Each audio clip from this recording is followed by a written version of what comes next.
Recientemente ha salido un reporte de Carmabi que ha hecho un sondeo en 2019 riba nos estado de coral na Ronti Aruba, nang a sondea 53 áreas na costa zuid of zuidwest de Aruba, dus entre West Point ku cabeça na hasi 53 áreas, a sali de enang ku estado de nos coral abai hopi atrás, sin anta comparar com estudio nang de passado de 86 e 88.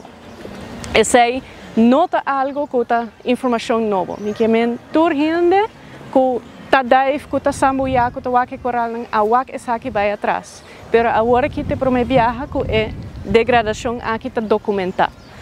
E esse é algo hopi importante para nós tomar como uitgangspunt.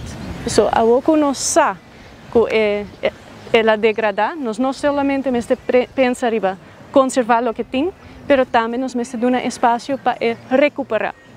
Então, para dar espaço para recuperar, vou fazer diferentes ações, maneira criar artificial reefs ou algo assim, pero também me ter em conta que de causa ou grande parte de causa também de terra. Dus não somente de la mar me toma ação para proteger o coral, pero também riba terra. So tem hobby kos nang kuta bin foi terra, eigenlijk tu kos kuta passa riba terra na Aruba, dor kuno sta isla, tur costa acaba den la ma. Então, dus nos turmes te bira mais consciente, que kiko kunos hasi riba terra, e também tem impacto riba nos la ma.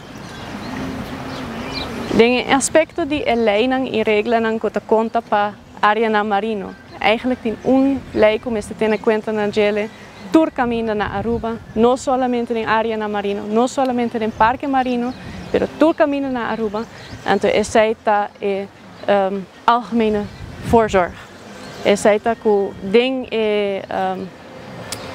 artikel 1 die ROPV tem poni, que mensen tem algemene zorgplicht, onde cada cidadão se não quer desarrollar algo, na mesa tem em conta que o desenvolvimento não tem impacto riba na vizinha.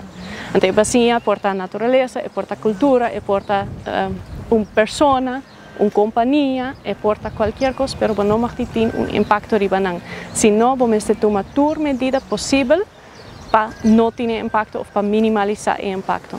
E se não por fazer isso, vamos verificar se está actually necessário para fazer o desenvolvimento. Então, esse é o artigo 1 de ROPV.